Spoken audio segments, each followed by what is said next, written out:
नमस्कार बच्चों। तो चलिए इस पाठ को हम पढ़ते हैं और समझते हैं। बच्चों, आज हम पाठ 9 पढ़ेंगे। मैं हूँ रबड़। बच्चों, इस पाठ में रबड़ अपने बारे में हमें बता रहा है, वह कहाँ से प्राप्त होता है, उसने क्या क्या बनता है। बच्चे, पेड़ पौधे हमारे जीवन में बहुत ही महत्वपूर्ण स्थान रखते हैं। पेड़ों से हमें ऑक्सीजन और लकड़ियाँ, फल फूल, ऑक्सीजन, बहुत सी चीज़ें प्राप्त होती हैं। तो चलिए आज हम रबड़ की कहानी पढ़ेंगे। बशीर चित्र बना रहा था। कभी कुछ बनाता, कभी मिटाता। तभी उसे एक आवाज़ सुनाई पड़ी। कौन चित्र बना रहा था? बशीर। क्या कर रहा था?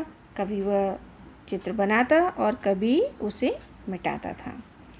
धीरे धीरे करो, क्यों अपनी ड्राइंग की कॉपी को फाड़ रहे हो? इतना रगड़ने से मुझे भी तो दर्द हो रहा है। ये बात किसने कही? यह बात रबड़ ने कही। बच्चों, जो शब्द कठिन है उन्हें आप अंडरलाइन कर लीजिए। बशीर ने आँख ऊपर उठाकर कमरे में इधर उधर देखा। कमरे में तो कोई न था, पर बोला कौन? कोई ठहाका मारकर हंसा। हंसी की आवाज़ से बशीर चौंक गया। इधर उधर देखा। तो उधर क्या देख रहे हो? मैं तो तुम्हारे हाथ में ही हूँ। बशीर के हाथ में रबड़ था। उसने जल्दी से रबड़ मेज पर रख दिया। यह रबड़ उसके मित्र ने उसे जन्मदिन पर दिया था। रबड़ का रबड़ और जोकर का जोकर। हाँ, वह जोकर की आकृति का था, बहुत सुंदर। बशीर को यह उपहार सबसे अच्छा लगा था और यह सोच जोकर तो बोलता भी है। बशीर बोला, जोकर साहब, आप? रबड़ बाट काटते हुए बोला, मैं कोई जोकर नहीं हूँ, मैं तो रबड़ हूँ। रबड़, मैं तुम्हारे काम की चीज़ हूँ। किसी शब्द को अशुद्ध लिख दिया तो मुझसे मिटाकर शुद्ध कर लो। चित्र की आकृति ठीक नहीं बनी तो मुझे प्रयोग में लाओ, मिटाओ और नया बना लो। और हाँ, इतना ही नहीं, मुझ में बनी गेंद से खेलकर तुम कितने प्रसन्न होते हो। तुम्हारी बहन की गुड़िया, बतख तथा और कई खिलौने भी मुझसे बने होते हैं। मुझसे बनी गेंद से ही बच्चे क्रिकेट खेलते हैं। मुझसे बनी फुटबॉल और बास्केटबॉल में हवा भरकर लड़के उससे खेलने का आनंद लेते हैं। बारिश के दिनों में मुझसे बने जूते चप्पल पहनकर ही सब बाहर जाते हैं। कपड़ों के ऊपर पहनी बरसातें भी मुझसे बनी होती है। इससे भीतर पहने कपड़े सूखे ही रहते हैं। तुमने देखा होगा, डॉक्टर ऑपरेशन करते हुए या बड़े जख्मों पर पट्टी करते हुए मुझसे बनी दस्ताने पहनते हैं। मैं उनके हाथों को सुरक्षित रखता हूँ। बिजली का काम करवाने वाले भी मुझसे बने दस्ताने पहनकर काम करते हैं। इससे उन्हें बिजली का झटका नहीं लगता। साइकिल, स्कूटर, कार, बस, ट्रक, सबके पहियों के टायर, ट्यूब मुझसे ही बनते हैं। मुझसे बनी ट्यूब में हवा भर दो तो वह निकलती नहीं। तुमने देखा होगा कि इस ट्यूब को कमर में बांध लो, तैरना भी सीखते हैं। अब तो तुम जान ही गए होगे कि मैं कौन हूँ। हाँ, मैं हूँ रबड़। मैं रबड़ ही हूँ। ये सब बातें किसने कही?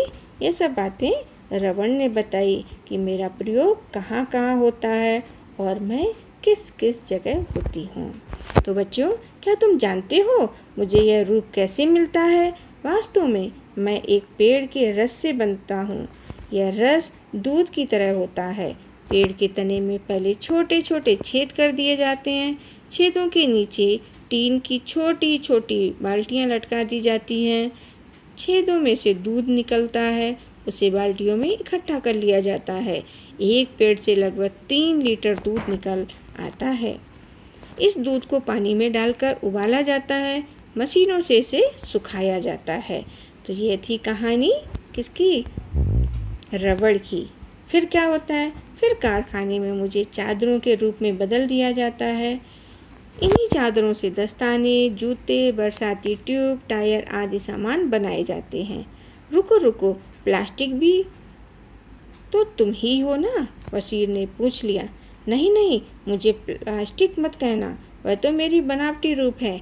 विज्ञान का करिश्मा, नकली, उससे तो बचकर ही रहना। वसीर ने रबड़ को हाथ में ले लिया, उसे इधर उधर घुमाया, कुछ सोचते हुए मुस्कुराया, फिर बोला, रबड़ महाराज, आप मिलते कहाँ हो? आपने अपना पता तो बताया ही नहीं। रबड़ ने ठहाका लगाया, हा हा हा, मैं अपना पता बताना तो भूल ही गया। मेरे पेड़ दक्षिण भारत के दक्षिणी भाग में तथा असम और त्रिपुरा राज्यों में पाए जाते हैं। वहाँ घूमने जाओ तो मेरे बगीचों में जरूर आना। शब्द और अर्थ। आकृति, शक्ल, अशुद्ध, गलत, प्रयोग, इस्तेमाल, सुरक्षित, अच्छी तरह से रखा, वास्तव में, असल में, करिश्मा, अनोखी या चमत्कार।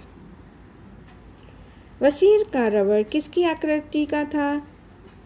जोकर की आकृति का था। पहियों के टायर ट्यूब किससे बनाए जाते हैं?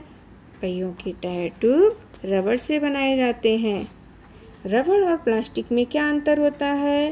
रबड़ पेड़ों के रस, दूध और रस के द्वारा बनाई जाती है और प्लास्टिक उसका बनावटी रूप होता है। बशीर रबड़ से क्या कर रहा था? बशीर रबड़ से अपनी जो गलत चीज़ें बनी थी उसे मिटा रहा था। तो आशा है कि ये पाठ आपको अच्छी तरह से समझ में आ गया होगा।